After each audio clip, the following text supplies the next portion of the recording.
आप क्रोनोलॉजी समझ लीजिए, पहले सीएबी आने जा रहा है, सीएबी आने के बाद एनआरसी आएगा, और एनआरसी सिर्फ बंगाल के लिए नहीं आएगा, पूरे देश के लिए आएगा। घुसपैठिया देश की समस्या है।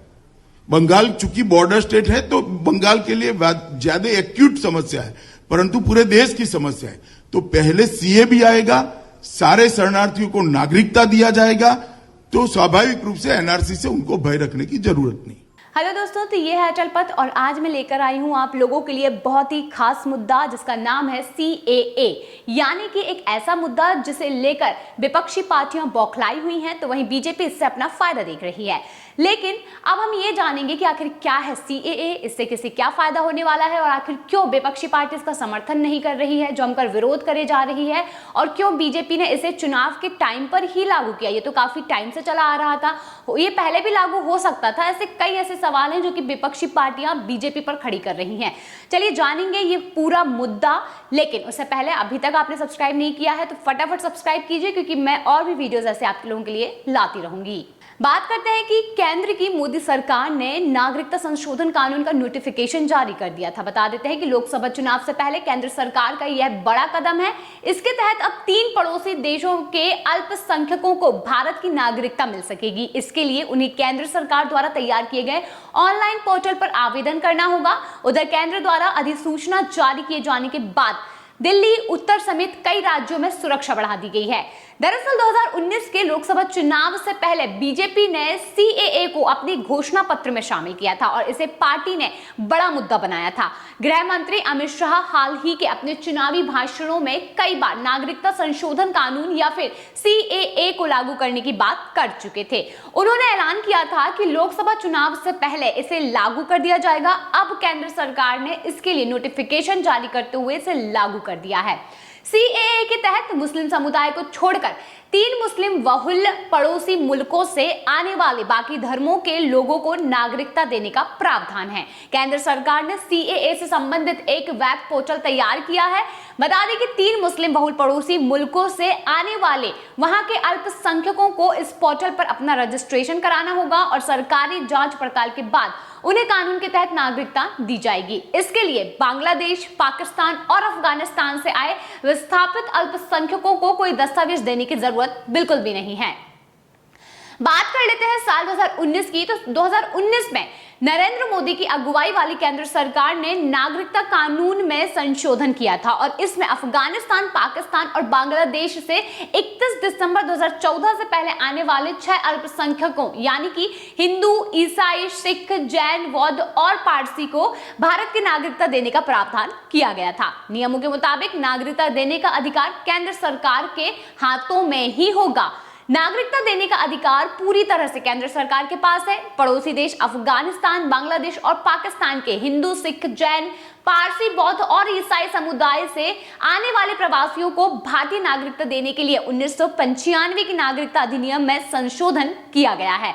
ऐसे प्रवासी नागरिक जो कि अपने देशों में धार्मिक उत्पीड़न से तंग आकर 31 दिसंबर 2014 से पहले भारत में आकर शरण ले चुके हैं, इस कानून के तहत उन लोगों को अवैध प्रवासी माना गया है, जो कि भारत में वैध यात्रा दस्तावेज यानी कि पासपोर्ट और वीजा के बगैर घुस आए हैं या फिर वैध दस्तावेज के साथ तो भारत में आए हैं, लेकिन तय अवधि से ज्यादा समय तक यहां पर रुक नहीं पाए हैं। सरकार ने पूरी प्रक्रिया को ऑनलाइन बना दिया है और इसके लिए ऑनलाइन पोर्टल भी तैयार कर दिया गया है। आवेदक अपने मोबाइल फोन से भी अप्लाई कर सकता है और आवेदकों को वह साल बताना होगा जब उन्होंने दस्तावेजों के बिना भारत में प्रवेश किया था। आवेदकों से कोई भी दस्तावेज नहीं मांगा जाएगा। वहीं नागरिकता से जुड़े जितने भी ऐसे मामले पेंडिंग हैं वे सब ऑनलाइन कन्वर्ट किए जाएंगे। पात्र विस्थापितों को सिर्फ पोर्टल पर ऑनलाइन आवेदन करना होगा। उसके बाद गृह मंत्रालय जांच करेगा और नागरिकता जारी कर दी जाएगी। चलिए, अब ये तो मैंने आपको बता दिया है कि नागरिकता जो CAA है वो लागू हो चुका है और इसके बाद इसकी क्या प्रक्रिया है, क्या प्रोसेस है और ये किन लोगों के लिए है, ये सब कुछ मैंने बता दिया है। लेकिन शॉर्ट में अब मैं आपको ये बताना चाहूंगी कि आखिर क्या है CAA, जिसको लेकर इतना बवाल मचा हुआ है। सिटीजनशिप अमेंडमेंट एक्ट के लागू होने पर 3 पड़ोसी मुस्लिम बाहुल्य देशों यानी कि पाकिस्तान, बांग्लादेश और अफगानिस्तान से आए उन लोगों को भारत की नागरिकता मिल जाएगी जो कि दिसंबर 2014 तक किसी न किसी प्रताड़ना का शिकार होकर भारत आए। इसमें गैर मुस्लिम माइनॉरिटी हिंदू, सिख, बौद्ध, जैन, पारसी और ईसाई शामिल हैं। नागरिकता संशोधन बिल पहली बार 2016 में लोकसभा में पेश किया गया था। यहां से तो ये पास हो गया था, लेकिन राज्यसभा में अटक गया। अब बाद में इसे संसदीय समिति के पास भेजा गया और फिर 2019 का चुनाव आ गया। फिर से मोदी सरकार बनी और दिसंबर 2019 में इसे लोकसभा में दोबारा पेश किया गया। इस बार यह बिल लोकसभा और राज्यसभा दोनों जगह से पास हो गया। 10 जनवरी 2020 को राष्ट्रपति की मंजूरी मिल गई थी, लेकिन उस समय कोरोना के कारण इसमें देरी हो गई। सीएए को लेकर साल 2020 से लगातार एक्सटेंशन लिया जा रहा है। बता देते हैं, दरअसल संसदीय प्रक्रियाओं की नियमावली के मुताबिक किसी भी कानून के नियम राष्ट्रपति के सहमति के 6 महीने के भीतर तैयार किए जाने चाहिए। ऐसा ना होने पर लोकसभा और राज्यसभा में अधीनस्थ विधान समितियों से विस्तार की मांग की जानी चाहिए। वहीं सीएए के केस में 2020 से गृह मंत्रालय नियम बनाने के लिए संसदीय समितियों से नियमित अंतराल में एक्सटेंशन लेता रहा है ताकि ये बना रहे। 9 राज्यों के डीएम को इसके अधिकार दिए गए हैं। आखिर ये क्या क्या अधिकार हैं, ये बता देते हैं। पिछले 2 साल में 9 राज्यों के 30 से ज्यादा जिला मजिस्ट्रेटों और गृह सचिवों को बड़े अधिकार दिए गए हैं। डीएम को 3 देशों से आए गैर मुस्लिम अल्पसंख्यक समुदाय को भारतीय नागरिकता देने की शक्तियां दी गई हैं। नागरिकता गृह मंत्रालय की 2021 और 2022 की वार्षिक रिपोर्ट की मुताबिक 1 अप्रैल 2021 से 31 दिसंबर 2021 तक इन गैर मुस्लिम अल्पसंख्यक समुदाय के कुल 1414 विदेशियों को भारतीय नागरिकता दी गई है। और जिन 9 राज्यों में नागरिकता दी गई है वे गुजरात, राजस्थान, छत्तीसगढ़, हरियाणा, पंजाब, मध्य प्रदेश, उत्तर प्रदेश, दिल्ली और महाराष्ट्र है। नागरिकता देने का अधिकार पूरी तरह से केंद्र सरकार के पास है। पाकिस्तान, बांग्लादेश और अफगानिस्तान से आए हिंदू, सिख, बौद्ध, जैन, ईसाई और पारसी धर्म से जुड़े शरणार्थियों को भारतीय नागरिकता दी जाएगी। जो कि लोग 31 दिसंबर 2014 से पहले आकर भारत में बस गए हैं, उन्हें ही ये नागरिकता मिलने वाली है।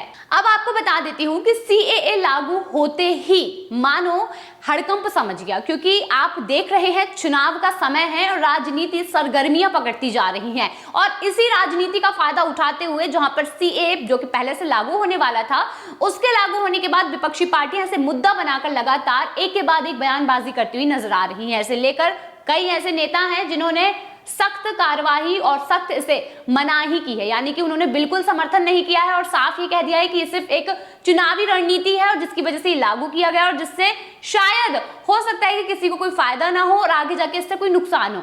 ऐसा माना जा रहा है कि सीएए के लागू होने से कई ऐसे लोगों को फायदा है जिन्हें शायद इसकी जरूरत थी और जो कि काफी समय से लाने की कोशिश की जा रही थी। और जब फाइनली सीएए लागू हो जाता है तो उसके बाद भी कई लोग इसमें टांग अड़ाने की कोशिश करते हुए नजर आ रहे हैं। हालांकि सीएए लागू हो चुका है और ये कहीं ना कहीं भारत देश के लिए बहुत ही अच्छी खबर है। तो ये था हमारा आज का वीडियो। अगर आपको वीडियो पसंद आया हो तो सबसे पहले लाइक कीजिए, सब्सक्राइब कीजिए और ये है सीएए से जुड़ा वीडियो तो इसे ज्यादा से ज्यादा शेयर कीजिए ताकि लोगों तक ये बात पहुंच सके कि सीएए अब लागू हो चुका है और इसके क्या नियम है वो इसके बारे में जान सकें।